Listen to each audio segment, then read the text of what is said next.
Merci Gilles. Eh bien, pour la dernière partie de cette première session de matinée, nous allons accueillir Jean-André Magdalou, qui, avec Joseph, s'est lancé dans un travail titanesque de cartographie exhaustive d'une bonne partie de la partie forestière de la réserve de la Massane, et qui est un socle de connaissances qui est maintenant précieux puisqu'il a atteint la maturité de ses 25 ans, et qui est en plus un élément de travail dont beaucoup d'entre vous a bénéficié pour aller plus loin dans la compréhension de la forêt. Donc merci Jean-André. Merci. Alors il va m'être bien difficile, même si c'est un très grand honneur que de pouvoir intervenir après Élodie, Joseph Travé, Yves Desdevises ou Gilles Leboeuf. C'est un très grand honneur, mais ce n'est pas un cadeau. Et c'est une difficulté. Joseph ne s'y est pas trompé puisqu'il ne m'a même pas proposé de me tenir le micro. Alors je vais tâcher en tout cas de vous présenter en 10 minutes. Je crois qu'il est prévu un temps, ce qui me concerne pour les questions, de vous présenter en 10 minutes, peut-être 11 ou 12 Élodie. Oui, je prépare le terrain. 25 ans d'observation, dispositif de suivi permanent. Il s'agit en fait de la cartographie exhaustive des peuplements forestiers qui constitue le cœur et la base de l'Observatoire forestier. Sont associés à cette présentation Joseph Garrigue. Il a été éjecté, Diane, de la première diapo. Il figurait comme auteur. Je n'y suis pour rien, Joseph. Et voilà, il est à l'initiative, en 1998, de ce travail. Figurait également Christophe Hurson, qui est un géographe, géomaticien à la Fédération des réserves naturelles catalanes, également éjecté, j'en suis vraiment désolé, mais je vous avais pourtant bien mis sur cette première diapo. Alors c'est un engagement de l'équipe gestionnaire dans un grand effort d'inventaire et de caractérisation d'une forêt à caractère naturel. Pour rappel, dans les années 90, la Massane établissait son premier plan de gestion.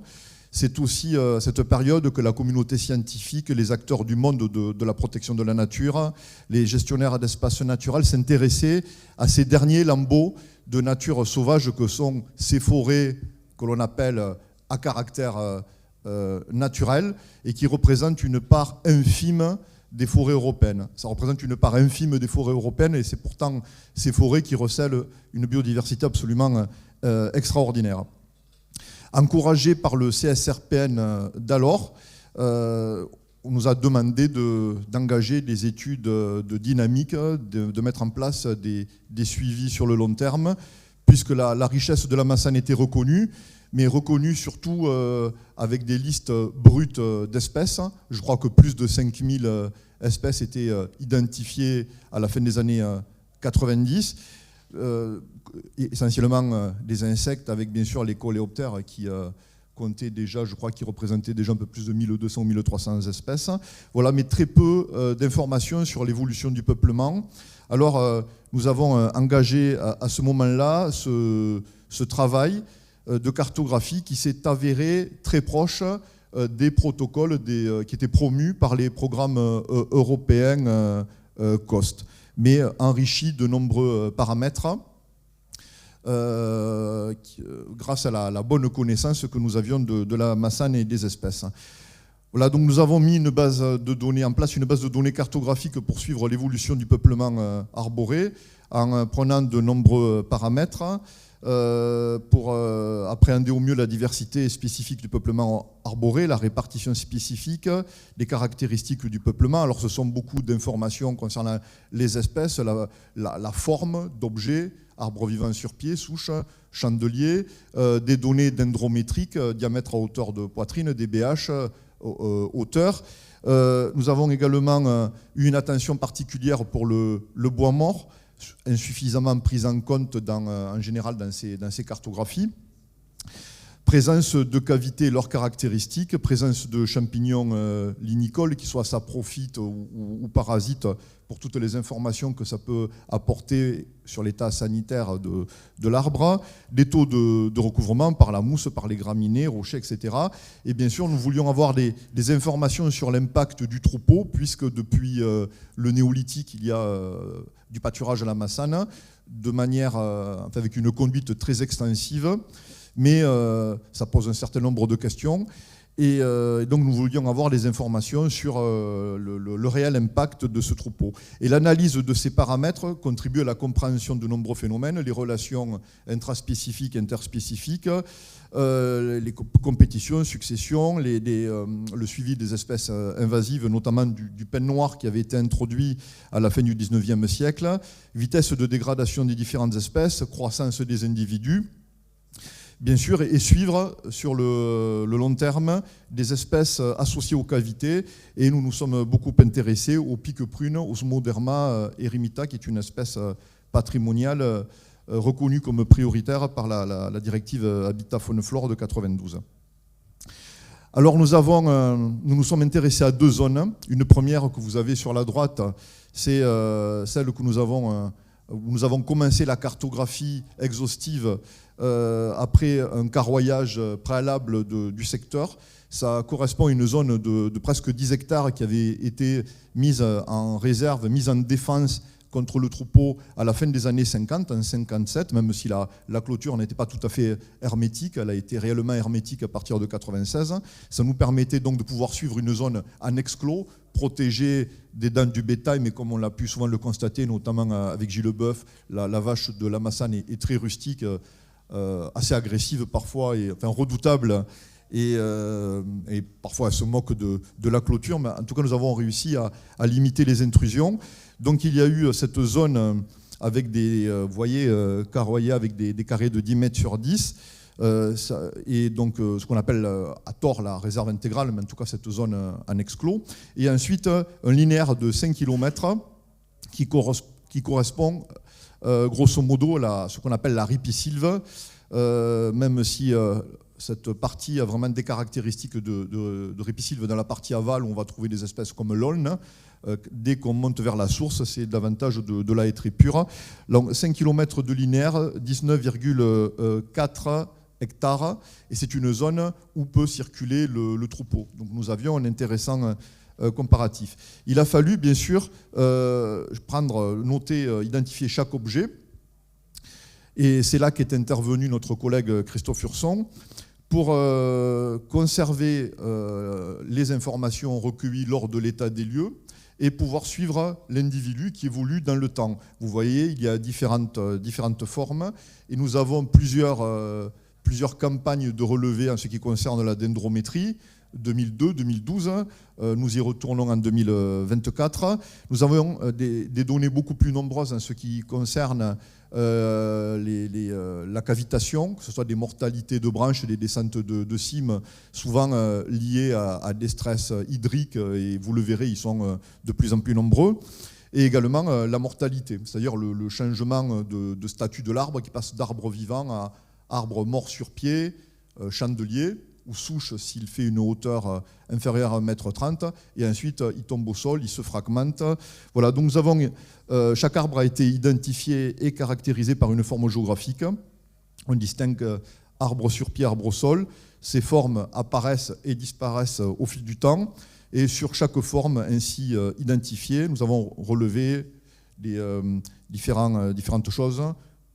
Ce qui concerne la dendrométrie, l'état sanitaire, la présence de cavités, d'espèces, la phénologie, pour notamment identifier les êtres dits précoces, ceux qui ont un débourrement précoce par rapport aux autres, en général avec 3 semaines d'avance. Et bien sûr, toutes ces données sont consignées dans une base de données. Alors je laisserai peut-être le soin à Christophe Hurson, après ma présentation, de dire un mot à ce sujet. Il y a différentes couches cartographiques, des points pour ce qui concerne les individus sur pied, et tout ce qui représente une surface au sol, comme les pièces de bois mort. Nous avons dessiné des polygones qui représentent la pièce de bois mort projetée au sol. Donc nous avons au total, non plus 50 000, Gilles, mais 70 794 objets qui ont été relevés sur 28,8 hectares, 9,4 de réserve intégrale et 19,4 de ripisylve. Ça représente à peu près 61 532 arbres vivants ou morts sur pied et 9 262 pièces de bois mort au sol. Et vous voyez un traitement, une analyse thématique, où on essaie de caractériser, c'est pour montrer les possibilités qu'offre cette base de données, pour caractériser au mieux le faciès étré à mousse. Donc vous voyez avec le dégradé rouge les forts taux de recouvrement par la mousse. Il y a plusieurs variables qu'on peut visualiser. L'espèce, bien sûr, en bleu, c'est le hêtre, et en vert, c'est le chêne pubescent. Et bien sûr, des tailles de points qui sont proportionnelles au diamètre. Voilà, ça permet de caractériser au mieux la hêtre à mousse en général, où le hêtre présente de plus fortes densités et voilà, souvent quasiment 90% des espèces. Voilà, là je vais un peu trop vite. Ensuite, nous nous sommes intéressés au bois mort. Alors, j'ai mis à l'honneur François Charles qui suit le bois mort depuis de nombreuses années, notamment dans la rivière. Donc nous avons alors je ne l'ai pas dit dans la diapo précédente, mais en fait nous avons relevé tous les arbres vivants sur pied qui ont une hauteur supérieure ou égale à 30 cm à la base du bourgeon apical. Donc vous imaginez le nombre d'individus que ça représente. Et toutes les pièces de bois mort au sol qui ont un diamètre supérieur ou égal à 10 cm et qui font plus de 40 cm de long. Donc ça nous permet d'avoir des informations sur les stocks. Et on voit le tableau qui présente les volumes dans la réserve intégrale, où on remarque que finalement, alors on a le nombre de pièces, le volume total par hectare, et on remarque que le chêne pubescent représente un volume un peu plus important que le hêtre, alors que le hêtre est l'espèce la plus représentée. Alors la difficulté qu'on a ici, c'est bien sûr qu'en fait on a un état des stocks à un instant T, 2004-2014. Le chêne a une vitesse de dégradation très très lente, contrairement au hêtre, et il conviendrait de réduire le pas de temps entre deux passages pour vraiment avoir une idée des flux, puisque le hêtre produit, pardonnez-moi l'expression, beaucoup plus de bois mort. Parfois, il y a des parties d'ailleurs de bois mort et des parties mortes dans le houppier du hêtre qui, lors d'une tempête ou finit par tomber au sol, se fragmentent. Et c'est vrai qu'avec un pas de temps de 10 ans, nous passons à côté de beaucoup de pièces de bois mort de hêtre. Donc voilà, nous avons une idée, c'est un peu la critique qu'on peut faire à ce suivi sur le bois mort. Nous avons une bonne idée des stocks à un instant T, mais malheureusement, nous ne prenons pas suffisamment en compte les flux de bois mort. Et c'est bien sûr le hêtre qui apporte le plus, qui contribue le plus, en tout cas, à la nécromasse de la forêt. Et sur qui n'est malheureusement pas très visible, les graphiques que vous avez en bas à gauche, c'est 4 situations en 2001, 2002, 2005, 2008 de la répartition des stocks de bois mort le long de la ripisylve. Donc là, c'est soumis au régime hydrologique de la rivière, avec des assecs très marqués parfois l'été et des hauteurs d'eau qui peuvent atteindre 3 mètres lors d'épisodes très méditerranéens. Et donc là, on voit au début une répartition assez aléatoire et un peu plus en agrégat. C'est sur les 5 km, sur les abscisses de la source à la fonte des Allemands, à la sortie de la réserve. Donc des agrégats qui correspondent aux zones d'embâcle. Donc ça nous apporte des informations sur la répartition du bois mort. La difficulté par rapport aux arbres sur pied, vivants ou morts, que l'on arrive à suivre individuellement, là c'est très très dur de suivre la course des pièces de bois mort dans la rivière, et même parfois en dehors de la rivière en raison de la vitesse de dégradation. Mais je crois que François Charles nous parlera ou présentera un poster à ce sujet. Nous nous sommes également intéressés à des dendro-micro-habitats. Je le disais, les cavités d'arbres de cette superstar de la Massane qui est le pique-prune, que vous avez en haut à gauche. Et donc il y a eu un travail de caractérisation des cavités qui a été très fin, qui a été mené dès le début de nos relevés. Et donc là, vous voyez que sur une zone d'un peu moins de 10 hectares, nous avons 607 cavités d'arbres qui ont été repérées, 254 cavités de troncs. Seulement 99 contiennent du terreau, et sur ces 99 potentiellement favorables au pique-prune, Nous avons trouvé seulement 23 cavités avec des indices, dont 4 avec une occupation certaine.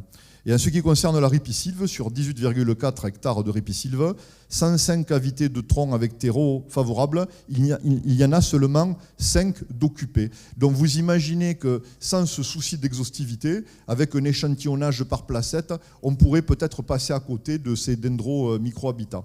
C'est également le cas, et c'est peut-être encore plus marquant, pour le petit lucanidé, la Esalus scarbeoides, et la décomposition cubique donc du bois, de l'aulne ou du chêne parfois, surtout de l'aulne à la massane à laquelle il est associé. Là, c'est pareil, sur un linéaire d'un peu plus de 5 km, 18,4 hectares cartographiés, nous avions en 2005 repéré 1600 et mesuré 1621 pièces de bois mort. Et sur ces 1621 pièces qui représentaient un volume de 695 mètres cubes, nous avons repéré seulement 29 pièces qui présentaient de la décomposition cubique réparties sur 3 stations, soit seulement 12 mètres cubes. Là aussi, l'échantillonnage par placette peut-être nous aurait, en tout cas ce dendro-microhabitat nous aurait sans doute échappé. Le Bolitophagus reticulatus est une espèce qui est intéressante parce que Dajos, qui avait fait sa thèse sur les coléoptères de la Massane dans les années 60, il avait travaillé sur ce petit ténébrion. Il s'était rendu compte que quand ce ténébrion était présent dans les amadouviers, un certain stade et type de décomposition, il y avait déjà 23 espèces différentes de coléoptères qui s'y étaient succédées. Donc ça nous semblait intéressant en tout cas de suivre ce cortège et donc de nous intéresser à l'amadouvier. Là, sur la réserve intégrale, nous avons 137 arbres sur pied, dont 37 seulement arbres vivants. Donc on voit qu'il est plus souvent saprophyte qu'il n'est parasite, ce champignon, à la Massane. Vous voyez, il est représenté par des grosses étoiles roses sur ce fond de cartographie. On a parlé du changement climatique, et la Massane est un laboratoire à ciel ouvert, formidable, pour suivre les mécanismes liés au changement climatique. Et donc, nous avons l'événement, bien sûr, de 2003, cette conjonction sécheresse-canicule incroyable que nous avions eu à l'époque, qui nous a poussé à suivre de plus près la problématique de la cavitation, donc bien sûr la mortalité liée au stress hydrique en particulier, et les mortalités de branches et les stress de l'année, souvent, qui sont trahis par des brunissements prématurés du feuillage. Et nous suivons également des champignons, dont certains parasites, qui prospèrent sur des peuplements affaiblis par ces stress. Et on voit la mortalité du hêtre depuis 2002, donc avec un premier relevé en 2004. Vous voyez que la mortalité en rouge fait tache d'huile. Et on peut dire que 30% consécutivement à cet événement de 2003, 30% des êtres qui étaient vivants sur pied en 2002 sont morts depuis cet épisode. Alors là, il est difficile aujourd'hui de vous apporter des résultats sur 2023, mais il est à craindre que l'année 2023, qui est une année extrêmement sèche, avec un peu moins de 500 mm d'eau à ce jour sur une moyenne de 1150, elle risque de faire des ravages. Gilles a parlé de ce record de température le 18 juillet qu'on a beaucoup ressenti sur les hauteurs et un peu moins en plaine. On a eu 40,8. Il y a eu 45 à Figueres, c'était lié à un effet de fun, 42 à Serralongue. Et voilà, on sait que depuis 5 ans, chaque année bat le record de température de la précédente. Et cette année 2023, on attendait l'eau dans le département, elle n'arrive pas. On a moins de 500 mm, je le disais, pour une moyenne de 1150, et une année très sèche après 2 années qui l'ont été également. 650 mm en 2021, 690 en 2022. Donc c'est vraiment une situation hydrique qui est très critique. Et on a très clairement remarqué, vous le voyez sur le tableau, que quand on a une année une année très sèche, l'année d'après, on compte énormément de mortalité. On peut observer du brunissement de la mortalité de branches l'année en cours, mais les mortalités sont très très importantes l'année suivante. Mais bien sûr, dans cet intervalle de temps, alors on a eu par exemple, je crois que Élodie m'avait demandé ces chiffres avant-hier, on est sur un taux de mortalité de 1,7%, ce qui concerne le hêtre. En 2021, on était à 2,6%, et on peut craindre, d'après les premières observations, que l'année 2023 soit une très mauvaise année, celle du cinquantenaire, une très mauvaise année pour la Massane. Ce n'est pas un très joli cadeau. Dans cet intervalle de temps, il y a bien sûr la régénération qui s'opère, et on voit quand même sur les deux cartes de 2002 et 2012, dans l'intervalle de temps de 10 ans, une augmentation des arbres entre 30 cm de haut et 1,30 m, qui sont un peu plus nombreux. Ils se développent bien à la faveur d'ouverture dans le couvert. Et là, comme on est sur une dynamique naturelle, ça permet vraiment d'appréhender au mieux cette dynamique. Une anomalie phénologique, sujet d'actualité. Nous étions hier avec Élodie Magnanou, Benoît Brossier qui nous a donné un coup de main, et Julia Josvig sur la Massane pour réfléchir à une campagne de prélèvement de jeunes feuilles. Donc nous avons eu un débourrement automnal, on va l'appeler comme ça. Et ce genre d'outil permet d'être extrêmement réactif, puisque, je crois, Joseph est très rapide, en 2 jours, on a pu faire couvrir toute la réserve intégrale. Et sur les 4173 fagus suivis, 371 individus sont impactés. Donc ce n'est pas marginal, ça représente quasiment 9% des espèces. Et la bonne connaissance du peuplement, après 25 ans d'observation, nous permet de bien nous rendre compte de l'ampleur de ce phénomène, mais et également des arbres qui sont touchés. Et là, on peut dire qu'en fait, il n'y a pas trop de différence, ça cible indifféremment les arbres, quelle que soit leur phénologie, quelle que soit la classe de diamètre ou les stress subis dans le passé. C'est plus une question de localisation dans la réserve intégrale. Et ce phénomène, quand on voit la spécialisation, on se rend compte qu'il touche davantage les zones les plus exposées. Pour terminer, nous avons essayé de comparer notre protocole d'échantillonnage local avec le PSDRF, en vue d'intégrer le PSDRF, le protocole de suivi dendrométrique des réserves forestières, qu'ont mis en place beaucoup de collègues sur leur site. Donc il y a eu 28 placettes sur la Massane, dont 25 seulement ont été retenues. Alors c'est un travail qui a été mené par un étudiant qui aujourd'hui travaille à l'hygiène, Pierre Daudel, qui est en master. Un stage un peu contrarié par la crise sanitaire de 2020, et avec l'aide de Christophe Hurson et bien sûr de Raoul Pimenta, qui est notre référent forêt et qui est, je crois, quelque part dans la salle. Et donc nous avons, alors ça donnait, c'était sujet à discussion sur protocole échantillonnage local, inventaire en plein versus PSDRF. On se rend compte, alors c'est très mal ressorti, en ce qui concerne les arbres vivants ou morts sur pied, quand on regarde la ventilation par espèce, on a des résultats assez proches en ce qui concerne le PSDRF, ou ceux obtenus avec notre protocole d'échantillonnage local. C'est le cas également avec le nombre de tiges à l'hectare, qu'il s'agisse d'arbres vivants sur pied ou d'arbres morts sur pied, ou également les surfaces terrières. Vous le voyez avec les 4 situations 2004, 2009, 2014, 2019, c'est chaque fois des choses assez voisines. Par contre, en ce qui concerne le suivi des pièces de bois mort, c'est à peaufiner, je pense. Enfin, on a essayé de faire ce travail, on s'est rendu compte qu'en fait on avait des rapports de 1 à 3, où là où on trouvait parfois du 15 mètres cubes de pièces de bois mort à l'hectare, on était des fois sur du 45, je crois, Raoul, quelque chose comme ça avec le PSDRF. Voilà, donc en tout cas, c'est quelque chose à discuter en ce qui concerne le bois mort. Pour conclure, Élodie avait peur que je fasse plus long, mais tu vois, tout arrive à point. Pour conclure, on peut dire que ce dispositif de suivi permanent s'appuyant sur une base de données cartographique constitue le cœur et la base de l'observatoire forestier. C'est quelque chose qui est unique en son genre par la quantité de données. Vous avez vu, plus de 70 000 objets suivis.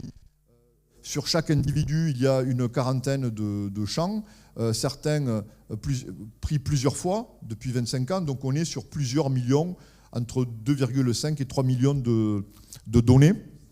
Donc quelque chose qui est unique en son genre par la quantité de données, de mesures et d'observations sur 25 ans. Ça nous offre un état des lieux précis de la structure du peuplement, avec localisation et caractérisation de nombreux micro-habitats, champignons, parasites, tout ça profite, et une approche très fine du bois mort, où on peut suivre les pièces de bois mort qui sont insuffisamment prises en compte dans ce type d'inventaire. Une approche de la dynamique, croissance, compétition intra- et interspécifique, régénération, dégradation, tout cela s'est alimenté par des campagnes plus espacées pour la dendrométrie, on va en refaire une en 2024, ou semestrielles pour les dépérissements et les cas de mortalité. Il y a un passage l'automne qui nous permet de voir tout ce qui est sur toutes les mortalités qui surviennent dans l'été, et une autre au printemps qui nous permettent de voir tout ce qui est arrivé dans le courant de l'hiver.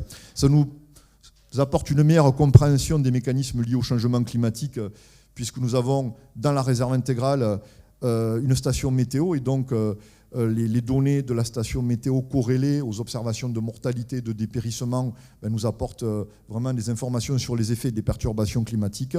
Et c'est un précieux support, mais Elodie l'a dit, pour de multiples recherches effectuées dans le cadre de nombreuses collaborations scientifiques, des études qu'on a menées dès le début des années 2000, aux actuelles, que ce soit Fagadapt, Bitgenome, ou les études de démo-génétique qui ont été menées avec l'INRA d'Avignon en 2012.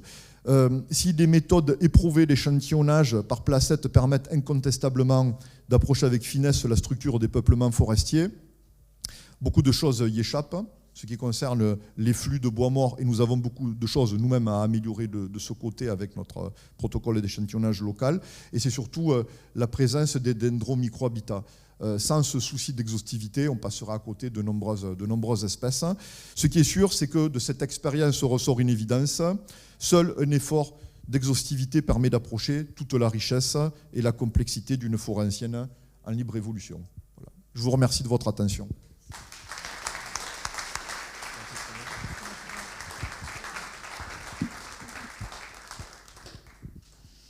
Nous avons 2 minutes pour quelques questions.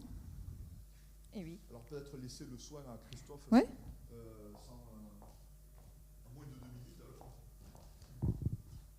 De dire un mot sur le développement de l'outil sur les perspectives. Tu t'y attendais pas, Christophe, hein, c'est un beau cadeau. Bonjour à tous. Oui, s'il y a quelque chose à retenir au niveau de la base de données, de la gestion qu'il y a derrière, c'est que c'est quelque chose qui a beaucoup évolué depuis 25 ans maintenant, mais que quels que soient les outils utilisés, quelque part ce qui en fait la force de l'outil vraiment, c'est qu'on ait un suivi des individus sur lesquels on peut rattacher tout relevé. Donc là, ce que Jean-André vous a présenté, c'est vraiment les relevés plus réalisés en régie. Je sais que vous êtes nombreux à participer aux travaux de la Massane, et l'objectif, ce serait aussi d'intégrer quelque part, l'outil permet d'intégrer l'ensemble d'autres données connexes relevées, et c'est ce qui en fait aussi la richesse à terme dans une logique vraiment de partenariat et d'observatoire le plus complet possible. Voilà. Je pense à génétique ou d'autres paramètres. Voilà.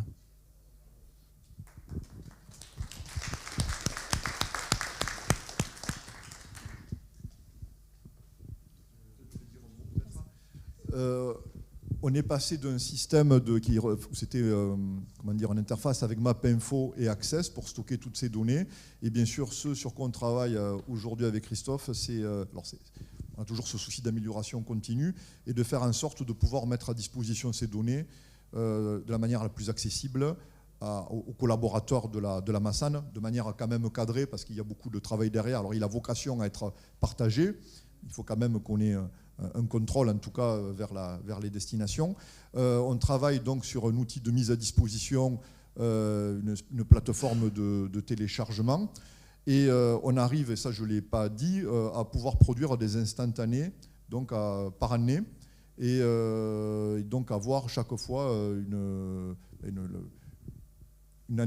carte réactualisée de la dernière année, mais on peut aussi remonter le temps et comparer différentes années. Et vous avez vu également qu'on a, alors personne n'a fait la remarque, j'ai beaucoup apprécié, nos carrés ne sont pas toujours carrés. Voilà. Alors au début, bien sûr, c'était les carrés du carroyage de la réserve intégrale. Alors là, ils étaient très carrés. Mais au début, nous étions avec Joseph avec des points de repères connus, courant 99. Là, une boussole de visée, des fils, du vent parfois, on ne comprend pas ce qu'on se dit. Et bien sûr, quand on veut planter un piquet, il rencontre un gros caillou. Donc bon, il y a des fois, ça dérive un peu. Et finalement, ça n'est pas trop mal sorti. Mais grâce au temps que passe Christophe Hurson sur le développement de cet outil, nous avons pu aujourd'hui, avec les outils d'aujourd'hui, arriver à une précision quasiment métrique. Et je crois que Élodie, Benoît et surtout Julia, qui étaient avec nous hier pour opérer des arbres à prélever, on a apprécié de ne pas être complètement lâché dans la forêt, et puis avec une tablette, Globe Explorer, de pouvoir suivre précisément et retrouver précisément les arbres. Je vois Marcelino travailler sur les lichens, je crois qu'on a fait ça aussi. Voilà, mais je sais que beaucoup d'entre vous ont, aujourd'hui en tout cas, ont utilisé cette base de données et elle s'améliore puisqu'aujourd'hui nous avons quasiment une précision métrique pour ce qui concerne la réserve intégrale. Nous attaquons une pause café au cours de laquelle vous pourrez poursuivre la discussion et nous nous retrouvons à 11h précises pour la session dynamique forestière hier, aujourd'hui, demain. À tout de suite.